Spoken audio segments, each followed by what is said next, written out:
να σας ξεναγήσω στο σπίτι των ονείρων μου.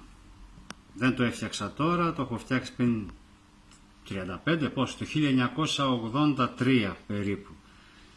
Όταν ήμουν 17 χρονών το ξεκίνησα, με μια ωραία διάθεση, με πολλή υπομονή. Μου κράτησε πάρα πολύ καιρό για να το τελειώσω. Όλα είναι με το χέρι, με ό,τι τεχνογνωσία υπήρχε τότε στο μυαλουδάκι ενός 17χρονου. Τότε δεν υπήρχαν LED, στην είσοδο είχα βάλει λαμπάκια από φουρνάκι. Εδώ το γύρω είναι όλο φτιαγμένο με κόντρα πλακέ, τα κάγκελα και με ξυλάκια, σουβλάκια τα υπόλοιπα. Το τυχείο είναι από χοντρό χαρτόνι μακέτας, σκιζόμενο, λυγιζόμενο και βαμμένο. Και πάμε στο κυρίως εσωτερικό, το σπίτι, που όπως βλέπετε έχει πάρα πολλή δουλειά. Κεραμίδια, πλαστελίνες, λυγισμένες σε στυλό, σε ταψί στο φούρνο, λίγη ώρα να σκληρύνουν και μετά μία-μία κόλλημα με την αγαπημένη ούχου. Μποτσαλάκια από τη θάλασσα, για να περάσω στα ενδότερα, μποτσαλάκια από τη θάλασσα για λιμνούλα. Εδώ κορμός, φέτα για τραπέζι, καρεκλίτσες, το παγκάκι. Η είσοδος που μέσα κάποτε είχα φωτισμό αλλά κάηκε και δεν μπόρεσα να την ξαναλλάξω. Κάποια στιγμή ίσως καταφέρω. Παραθυράκια με υφασματάκια από μέσα για κουρτίνες. Κάποια έχουν αρχίσει να χαλάνε, βλέπω εδώ με ντεσές από το μικρό παραθυράκι. Για να πάμε και στα πλάγια. Εδώ έχουμε μπαλκονάρα με θέα, υποτίθεται βουνό. Να και μια τεντούλα για να κάνουν τα εγγονάκια κούνια στο σπίτι των ονείρων. Κόψαμε και ξυλάκια για το χειμώνα. Να και το... πώς το είπαμε... το τσεκούρι, ναι, μπράβο, ναι. Αυτά, κύριοι. Εδώ κάποτε είχαμε κάτι ζημιές.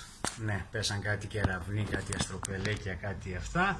Και ξαναφτιάξαμε τις πλαστελίνες, τα κεραμίδια. Αγί καπνοδόχος μας. Να πάμε λίγο πιο ποτέ να δούμε πώς φαίνονται αυτά.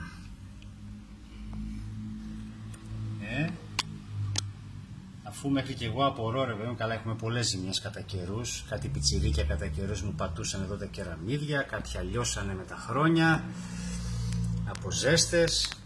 Δεντράκια μεγάλα δεν βρήκα στο εμπόριο για να βάλω εδώ πέρα δύο ωραία μεγάλα δέντρα και έβαλα δύο ξερά. Υποτίθεται ότι είναι χειμώνας και ξεραθήκανε.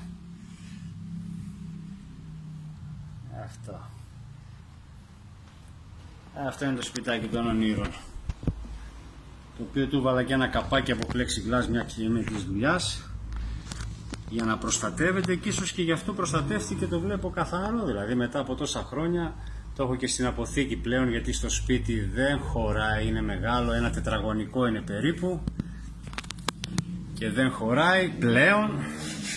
Να ρίξουμε και λίγο νεράκι στο ταπεράκι της μαμάς που κάποτε μας το έδωσε για να το κάνουμε με βοτσαλάκια της θάλασσας λιμνούλα. Τώρα θα ήθελα να σας φιλοξενήσω, αλλά πρέπει πρώτα απ' όλα να λύσουμε το θέμα πώς θα γίνουμε μινιατούρες να πούμε μέσα στο σπίτι. Οι μεντεσέδες λειτουργούν άραγε? Λίγο λειτουργούν. Κάτι είναι και αυτό.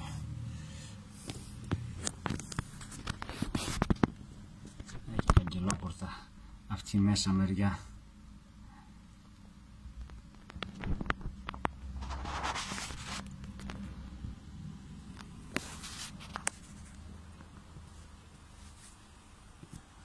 Αυτά. Εύχομαι να σας άρεσε. Το όνειρο δεν έγινε ποτέ πραγματικότητα, δεν πειράζει. Υγεία.